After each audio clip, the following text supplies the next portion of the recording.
कैसे आप सब। तो चलिए आज हम डिस्कस करेंगे सीडीपी पेडागोजी सीटेट 2021 का। आज हम लोग का चार क्लास है। इससे पहले हमने 3 वीडियो आपके लिए अपलोड कर दिए, जाके आप चैनल के प्लेलिस्ट में जाके आप देख सकते हैं। ये क्योंकि इस तरीके से वीडियो आपको कंटिन्यू मिलेगी। चैनल को सब्सक्राइब करके बेल आइकन को प्रेस कर दीजिए। Video school teacher academy channel को सब्सक्राइब करके बेल आइकन को प्रेस कर दीजिए। CTET, UPTET, BTET, JTET and all TETs के लिए, सभी टेट के लिए कंप्लीट नोट्स लेने के लिए 7634993536 नंबर पर आप व्हाट्सअप करके नोट्स ले सकते हैं। चलिए शुरू करते हैं। चलिए आज का पहला क्वेश्चन देखते हैं। क्वेश्चन नंबर 1 कहता है, जब पूर्व का अधिगम नई स्थितियों में सीखने में बाधा उत्पन्न करता है तो यह कहलाता है। ऑप्शन नंबर ए है अधिगम का सकारात्मक हस्तांतरण। ऑप्शन नंबर बी है अधिगम का नकारात्मक हस्तांतरण। ऑप्शन नंबर सी है अधिगम का शून्य हस्तांतरण। ऑप्शन नंबर डी है अधिगम का क्षैतिज स्थानांतरण। चलिए इसका राइट आंसर जल्दी कमेंट में करके बताइए। जब आप पूरी वीडियो देखने के बाद आपको 10 में से बताना चाहिए। कमेंट में आपको बताना होगा कि 10 में से आप कितने क्वेश्चन सॉल्व कर पाएँ। क्या 10 कर पाएँ या 8 या 9, कितने कर पाएँ। तो मुझे इससे पता चलता है हमारी जो मेहनत आप तक पहुंच रही है वो कितने बेहतर, सकारात्मक, सही हो रही है। ठीक है, तो ये आपका इंतज़ार रहता है, आपके कमेंट का हमें बेसब्री से इंतज़ार रहता है। आप हमारे जो सीडीपी की जो पेडागोजी जो सीरीज़ चलती है उसमें से आप जो क्वेश्चन को सॉल्व करते हैं कितने सही कर पाते हैं, आप कितने, आपके कितने आपके बेस कितने मजबूत हैं। इस तरीके से मुझे पता चलती है। आप कमेंट कीजिए, हमें कमेंट का इंतज़ार रहती है। चलिए क्वेश्चन को डील करते हैं। जब पूर्व का अधिगम, जब आप पीछे जो अधिगम सीख चुके हैं, जो लर्निंग स्किल हासिल कर चुकी हैं, नई परिस्थितियां, मतलब अभी जो आपके सामने परिस्थिति है, नई जो अभी वर्तमान जो स्थिति है, सीखने में बाधा उत्पन्न करती है। बाधा उत्पन्न कौन करती है? आज हम जो सीख रहे हैं उसमें बाधा उत्पन्न करती है पुरानी पढ़ी गई, जो हमारी सीखी गई जो स्किल होती है वो हमारे नए स्किल में बाधा उत्पन्न करती है। क्या कहलाती है? अधिगम का सकारात्मक हस्तांतरण। सकारात्मक बिल्कुल भी नहीं होगा। जब हम पिछले कुछ चीज़ें पढ़ चुके हैं उसकी नई स्थिति में बाधा उत्पन्न करेगा तो सकारात्मक बिल्कुल नहीं होगा। अधिगम का नकारात्मक इस्तेमाल, हाँ ये अधिगम का नकारात्मक इस्तेमाल होगा, क्योंकि ये नेगेटिव टाइप के क्वेश्चन होते पूछे गए हैं। क्योंकि यहाँ बाधा उत्पन्न करना होता है तो नेगेटिव टाइप के क्वेश्चन पूछे गए हैं। तो ऑप्शन नंबर बी इसका राइट आंसर होगा। अधिगम का शून्य हस्तांतरण, ना ही उसे अच्छी बेनिफिट होती, ना ही उसे बाधा उत्पन्न करती। मतलब यहाँ अगर ना बाधा उत्पन्न करती ना ही बेनिफिट होती तो यहाँ अधिगम पर शून्य हस्तांतरण होता। अधिगम क्षैतिज हस्तांतरण ये भी नहीं होगा बिल्कुल। तो ऑप्शन नंबर इसका बी राइट आंसर है। चलिए अगला क्वेश्चन देखते हैं। निम्न में से कौन सा निम्न में से कौन सा कुसुमायोजन का लक्षण नहीं है? ऑप्शन नंबर ए है अपने सहपाठियों से लड़ाई झगड़ा करना। ऑप्शन नंबर बी है नाखून चबाना या काटना। ऑप्शन नंबर बी है सांवेगिक परिपक्वता। ऑप्शन नंबर डी है हकलाना। चलिए इसका राइट आंसर जल्दी लगाइए,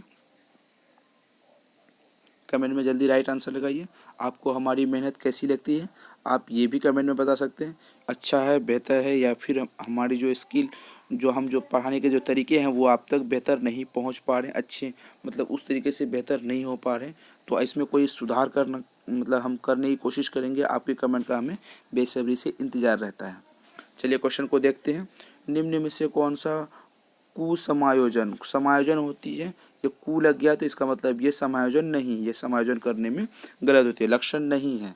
कुसमायोजन करने में लक्षण नहीं है। नेगेटिव टाइप के क्वेश्चन है, इसमें से एक गलत होंगे, 3 सही होंगे। अपने सहपाठियों से लड़ाई झगड़ा करना, ये भी आपके इस अनुसार सही होंगे। नाखून चबाना या काटना, ये भी सही होंगे। यहाँ पे नहीं होता तो ये सही होते हैं, ये गलत होते हैं। तो यहाँ पर नहीं गए तो इस हिसाब से ये आपके सही हो रहे हैं। तो सांवेगिक परिपक्वता ये आपके गलत हो जाएंगे। इससे यहाँ पे ऑप्शन नंबर सी डी भी सही होंगे। जहाँ पर नेगेटिव टाइप के क्वेश्चन होते हैं, मैंने आपको पहले भी कहा है, वहाँ पे 3 क्वेश्चन सही होते हैं, ठीक है, और 1 क्वेश्चन आपके गलत होते हैं। तो आपको यहाँ पर सबसे पहले सभी क्वेश्चनों को एक बार बारीकी से पढ़ना है। आप बारीकी से पढ़ने के बाद सारे क्वेश्चन, 2 क्वेश्चन को आप दो क्वेश्चन को इसमें कीजिए, 2 क्वेश्चन को अलग कर लीजिए फिर, क्योंकि 2 क्वेश्चन तो 100% नेगेटिव होंगे, और बचे 2 क्वेश्चन में बेस्ट ऑप्शन चुनने की कोशिश कीजिए। यही तरीका है आपको पर क्वेश्चन को सही करने की। तो इसका राइट आंसर होगा ऑप्शन नंबर सी। चलिए अगला क्वेश्चन देखते हैं। निम्न में से कौन सी प्रतिभावान बालक की विशेषता होती है? प्रतिभावान बालक की कौन सी विशेषता होती है? ऑप्शन नंबर ए है अपनी आयु के बालकों से काफ़ी पिछड़ा होना। ऑप्शन नंबर बी है और निम्न बुद्धि उपलब्धि वाले। सिंपल क्वेश्चन पूछे गए हैं। ये क्वेश्चन अगर आप लेक्चर वीडियो देखेंगे तो इजी से 1 सेकेंड में लगा सकते हैं आंसर। ऑप्शन नंबर सी है तीव्र निर्णय लेने की क्षमता तथा आत्मविश्वास होती है। ऑप्शन नंबर डी है दूसरों से अंतःक्रिया करने में असमर्थ होना। चलिए इस क्वेश्चन को एक बार डील करते हैं। अपना राइट आंसर सबसे पहले जल्दी लगा दीजिए। आपके राइट आंसर इसमें से क्या है? 3 का कितना है आपका राइट आंसर? जल्दी लगाइए, कमेंट कीजिए। चलिए क्वेश्चन को डील करते हैं। कौन सा प्रतिभावान बच्चे की बालक की विशेषता है? ऑप्शन नंबर ए है आयु से बालकों के काफ़ी पिछड़ा है। ये पिछड़ेपन की वाली है। प्रतिभावान किसे कहते हैं? जो सबसे बेहतर हो, बेस्ट हो अपने क्लास में, अपने वर्ग में, अपने सहपाठियों में सबसे बेहतर हो, से सबसे उच्च कोटि वाले बुद्धि को प्रतिभावान बालक कहते हैं। ठीक है। निम्न बुद्धि वाले बालक, ये निम्न बुद्धि वाले बालक ये भी नहीं होंगे। तीव्र निर्णय, जो सबसे पहले निर्णय ले सकते हैं, फैसले ले सकते हैं, लेने की क्षमता, आत्मविश्वास, उसमें सेल्फ कॉन्फिडेंस बेहतर हो, वही तो त्रिबुद्धि वाले बालक होते हैं। यही तो इसकी डेफिनेशन होती है। तीव्र निर्णय लेना, सबसे पहले निर्णय लेना, वो भी सही और सकारात्मक निर्णय लेना। निर्णय ऐसा नहीं कि किसी को कोई गलत निर्णय लेना। सबसे पहले तीव्र और सही निर्णय लेने की क्षमता होनी चाहिए। दूसरा सेल्फ कॉन्फिडेंस होनी चाहिए, आत्मविश्वासी होती है। दूसरों से अंतःक्रिया मतलब कंपटीशन की बात आती है तो असमर्थ होते हैं। ये भी क्वेश्चन गलत हो जाते हैं क्योंकि यहाँ पे प्रतिभावान बच्चे की बालक की बात हो रही है। प्रतिभावान बालक की बात मतलब होती है वो सबसे बेस्ट होनी चाहिए। तो आपके जो ग्रुप में है वो सबसे तीव्र निर्णय ले सकते हैं और उससे आत्म सेल्फ कॉन्फिडेंसी हो, तभी ये आपके प्रतिभावान बालक हो सकते हैं। चलिए अगला क्वेश्चन देखते हैं। किसी समस्या समाधान का पहला चरण होता है। इस तरह के क्वेश्चन हमने कई बार पिछले वीडियो में कर चुके हैं। आप प्रीवियस ईयर के क्वेश्चन भी देख सकते हैं और चैनल के प्लेलिस्ट में पड़ी हुई है। आप जाके हमारे जितने भी CDB की क्लास हो रही है, फिर EVS पेडागोजी जो भी हो चुकी है, EVS की पेडागोजी, हिंदी की पेडागोजी अब हो चुकी है, उसको जाकर प्लेलिस्ट में जाके देख सकते हैं। तो चलिए इस क्वेश्चन को देखते हैं। किसी समस्या समाधान का पहला चरण होता है। ऑप्शन नंबर ए है परिकल्पना का निर्माण करना। ऑप्शन नंबर बी है परिकल्पना का परीक्षण करना। ऑप्शन नंबर बी है समस्या के प्रति जागरूक। ऑप्शन नंबर बी है प्रासंगिक जानकारी को एकत्रित करना। चलिए इसका राइट आंसर जल्दी लगाइए। सिंपल क्वेश्चन है, कमेंट में जवाब दीजिए। चलिए क्वेश्चन को डील कर लेते हैं। किसी भी समस्या समाधान करने का पहला चरण है। सबसे पहली जो स्टेप होती है हमारी, कि कोई भी समस्या हमारे सामने आती है उसको सॉल्व करने की सबसे पहली स्टेप क्या होती है, पहला कदम क्या होती है? परिकल्पना का निर्माण करना। निर्माण नहीं, पहले जानेंगे तभी तो निर्माण करेंगे, ये गलत हो जाएंगी। परिकल्पना का परीक्षण करना, ये हो सकती है। परीक्षण भी हम तब कर सकते हैं जब हमें पूरी जानकारी एकत्रित हो जाए। पहले पूरी जानकारी होगा तभी तो हम परीक्षण कर सकते हैं।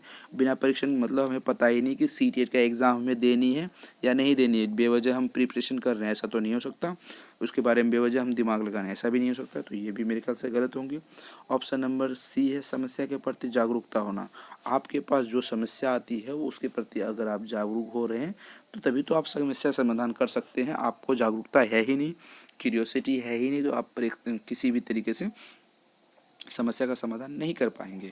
ऑप्शन नंबर डी है प्रासंगिक जानकारी को एकत्रित करना। ये भी हो सकता है लेकिन बेस्ट इसमें जागरूकता हो। ठीक है, तो ये दोनों आपको ए और बी तो होंगे नहीं। तो चलिए एक बार अच्छी तरीके से फिर से बता देते हैं। ए और बी आपके नेगेटिव है, ये गलत होंगे, नहीं होंगे। तो आपके option number C and D ये दो सही हो सकते हैं। तो इसमें से जागरूकता सबसे बेहतर वर्ड आती है, तो यहाँ पे ऑप्शन नंबर सी इसका राइट आंसर हो गया। चलिए अगला क्वेश्चन देखते हैं। बंडूरा के सामाजिक अधिगम के चरणों का सही क्रम है। क्या सही क्रम है? चलिए देखते हैं। अवलोकनात्मक, अवधानात्मक, धारणात्मक एवं अभिप्रेरणात्मक। बंडूरा का था यही, तो आपका ऑप्शन नंबर ए में आपका राइट आंसर सबसे पहले आपको मिल जाता है। अवलोकनात्मक पहला है यहाँ पे, धारणात्मक भी है यहाँ पर दूसरा, अभिप्रेरणात्मक। अभिप्रेरणात्मक इसमें तीसरे स्थान में नहीं चौथे स्थान पर आती है। धारणात्मक यहाँ पे मिसिंग है, क्योंकि ये तीसरे स्थान पर होनी चाहिए और ये चौथे स्थान पर होनी चाहिए। अवलोकनात्मक ये सही है, धारणात्मक ये भी नहीं है, ये आपके तीसरे स्थान पर होनी चाहिए, चौथे स्थान पर ये भी गलत है, ये गलत है और ये भी गलत है, आपको याद रखना। अवलोकनात्मक, अवधानात्मक, धारणात्मक, अभिप्रेरणात्मक। चलिए बंडूरा का ये आपके 4 दिए गए सिद्धांत। चलिए इसका right answer option number A है। अगला क्वेश्चन देखते हैं। आप शिक्षक में से कौन सा कौशल अत्यंत आवश्यक मानते हैं? आप एक शिक्षक हैं, ठीक है, आपके पास एक शिक्षक है या फिर आपके पास है या आप खुद को एक शिक्षक माने, आप में कौन से बेहतर अत्यंत आवश्यकता होनी चाहिए? बालकों को पूर्ण तरह से समझाने में सहायता करना की योग्यता, ऑप्शन नंबर ए है। ऑप्शन नंबर बी है बालकों को सभी अभ्यास पूर्ण कराने में सहायता प्राप्त करने की योग्यता उत्पन्न करना, ऑप्शन नंबर सी है पाठ के संभावना अवसर को उठाने की योग्यता, ऑप्शन नंबर सी है पाठ पर बालकों का अपना खुद का विचार बनाने में सहयोग करने की योग्यता। चलिए इसका राइट आंसर लगाइए, कमेंट कीजिए जल्दी से। चलिए हम यहाँ पर क्वेश्चन को सॉल्व करते हैं। सबसे पहले क्वेश्चन को डील करते हैं। आप एक शिक्षक में से कौन सा कौशल, कौन से जो स्किल होती है बेहतर मानते हैं? क्या कैसे बेहतर मानते हैं? बालकों को पूर्ण पाठ समझाने में सहायता करना, ये कर सकते हैं, सहायता बच्चे कर सकते हैं शिक्षक, क्योंकि टीचर यहाँ पे सिर्फ एक हेल्पर के तौर पर होती है, क्योंकि NCR 2005 यही कहता है एक सहायता करने में ये हो सकती है। बालकों को सभी अभ्यास पूर्ण करने में सहायता करना, अभ्यास भी कर सकते हैं, ठीक है। पाठ को संभव अवसर उठाने की क्षमता, उठाने की योग्यता, ये भी सही होते हैं। पाठ पर बालकों का अपना खुद का विचार, यहाँ पर बालक खुद से काम कर रहा है। जब बालक कोई भी ऑप्शन में खुद से काम कर रहा हो, खुद एक्टिविटीज़ कर रही हो, खुद उसमें सहायता कर रहे हो, तो वो ऑप्शन आपके सही हो जाते हैं। तो यहाँ पर ऑप्शन नंबर है पाठ पर बालकों का अपना खुद का विचार बनाने में सहायता करने की योग्यता, option number D is the right answer. चलिए अगला क्वेश्चन देखते हैं। जीवन बच्चों का एक समूह क्लास में ध्यान नहीं दे रहा है। उनका ध्यान वापस लाने के लिए निम्न में से कौन सी नीति उपयुक्त रहेगी? सबसे बेस्ट नीति कौन सी अच्छी होगी थी? ठीक है, ऑप्शन नंबर ए है अल्पकालीन शारीरिक गतिविधि, ऑप्शन नंबर बी है उस घंटे को स्थगित किया जाए, ऑप्शन नंबर सी है बच्चे को ध्यान देने के लिए कहना चाहिए, ऑप्शन नंबर डी है पूरी क्लास देखने भेजना चाहिए। इसका राइट आंसर जल्दी लगाइए, मेरे ख्याल से आराम से आप दे सकेंगे अगर आप कंटिन्यू लगातार बने हैं तो। चलिए क्वेश्चन को डील करते हैं। जीवन एक विद्यार्थी है, बच्चे में एक समूह क्लास में, एक समूह ग्रुप जो क्लास होती है ध्यान नहीं देते, ग्रुप में ध्यान नहीं देते, उनका ध्यान वापस लाने के लिए आप कौन सी नीति का बेस्ट उपयोग कर पाएंगे? अल्पकालीन शारीरिक गतिविधि देंगे, हाँ ये ऑप्शन आपके सही हो सकते हैं। ऑप्शन उस घंटे को स्थगित कर देंगे, उस घंटे को अगर आप एक बच्चे के लिए स्थगित करते हैं तो उस घंटे के लिए सारे बच्चे इस चीज़ से वंचित हो जाएंगे, ये गलत है। बच्चों को ध्यान देने के लिए कहेंगे, आप कह सकते हैं, ये भी हो सकता है, लेकिन बेस्ट नहीं हो सकता है। पूरी क्लास को खेलने भेजेंगे, पूरी क्लास को खेलने नहीं भेजेंगे। आप एक जीवन की बात है, एक बच्चा है, उसके बारे में यहाँ पर बात हो रही है, तो बच्चों को क्या करेंगे? अल्पकालीन शारीरिक गतिविधि, छोटी सी उसकी एक्टिविटीज़, एक्सरसाइज देंगे ताकि बच्चे उस तरीके से सीख पाएंगे। चलिए अगला क्वेश्चन। राज बिल्कुल किसी से मिलना नहीं चाहता और अकेले में रहना चाहता है, यह दर्शाता है कि वह एक लोकप्रिय लड़का है, ऑप्शन नंबर ए है, ऑप्शन नंबर बी है अंतर्मुखी लड़का, ऑप्शन नंबर सी है वह ईर्ष्यालु लड़का है, ऑप्शन नंबर डी है एक खुश लड़का है। चलिए अपना राइट आंसर दीजिए।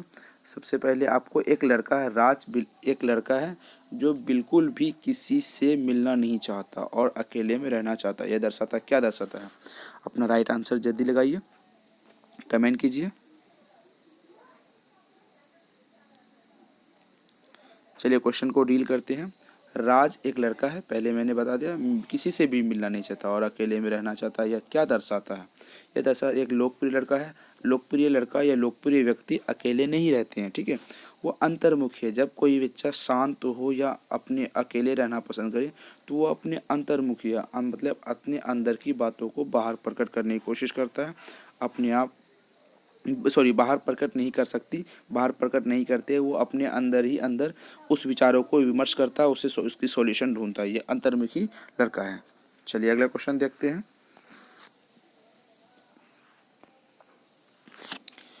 व्यक्तित्व सूची और बुद्धि परीक्षण में यह अंतर है। ऑप्शन नंबर ए है लंबाई का, ऑप्शन नंबर बी है तरीके का, ऑप्शन नंबर सी है सही और गलत उत्तरों को, ऑप्शन नंबर डी है विदेशी निर्माण का। चलिए इसका राइट आंसर जल्दी लगाइए, कमेंट में इसका आंसर दीजिए।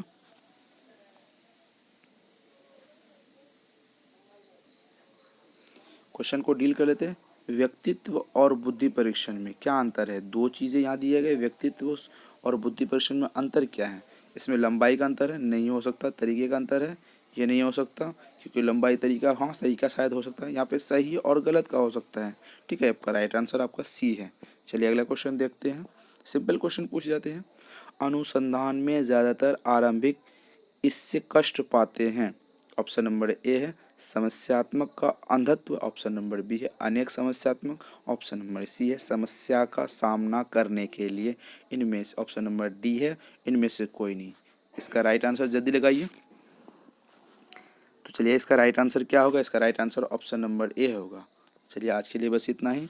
नोट्स लेने के लिए 7634993536 नंबर पे आप व्हाट्सएप करके कंप्लीट नोट्स ले सकते हैं। ठीक है, तो आज के लिए बस इतना ही। Thank you.